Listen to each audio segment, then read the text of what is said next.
Принава како се справува Старо Нагоричане со коронавирусот. Добро утро и до вас во студиото и добро утро до аудиториумот на Слободна ТВ.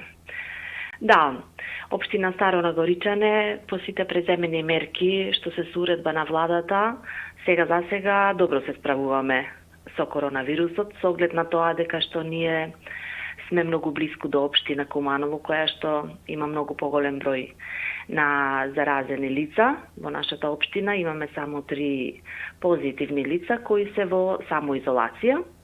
Така да сега за сега ситуацијата е во ред, се надевам дека ќе биде уште подобро.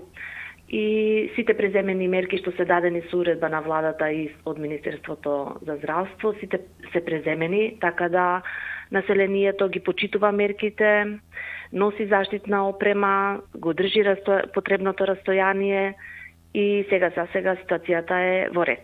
Со оглед на тоа што сме ние рурална општина, така да немаме многу големи маркети, банки, такви работи каде што би можеле да се групираат многу повеќе луѓето. И сега за сега се е во ред. Токму тоа сакав да ве прашам, во Старо Нагоричане дел од жителите, поточно поголем дел од жителите имаат дозвола во оние часови кои се предвидени за обработка на земјоделските површини. Каква е вашата перцепција? Се почитува ли конкретно оваа мерка или сепак се забележани некакви групирања на граѓаните кои си ја извршуваат и својата работа? Да.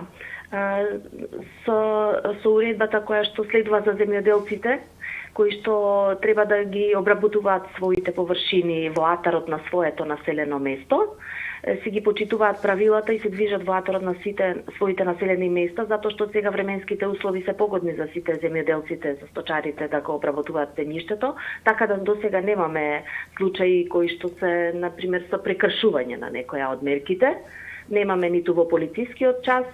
За сега се е во ред и граѓаните на вистина сериозно си ја имаат сватено работава и се придружуваат кон мерките. До сега немаме ниту пријавено ниту еден случај кој е со прекршување на било која од овие донесени мерки од владата. Дали имате се што ви е потребно од хигиенски средства, оние средства за дезинфекција, па и маските и ракавиците кои сега веќе стануваат задолжителна опрема при излегување? Така е, да, така е. Сите имаат заштитни маски и ракавици, ние делиме исто така од општината, но и сите имаат собствено, имаат набавено за своите домови и за нивното излегување кога се движат надвор, така да мислам за сега со оглед на тоа што нашата територија е навистина многу голема, по број на жители е од помалите општини, ама по територија е една од поголемите општини во нашата држава, така да гледаме да го обслужиме целото население, затоа што селата се од развиен тип, но со прекинувањето на меѓуопштинскиот превоз меѓу општина Куманово и општина Старо Нагоричане намалена е фреквенцијата на движење меѓу двете општини, така да помалку се движи населението и затоа мислам се уште ситуацијата под контрола. Така. Господја Јовановска, ви благодарам што се јавивте да ни избрифирате за состојбата во Старо Нагоричане.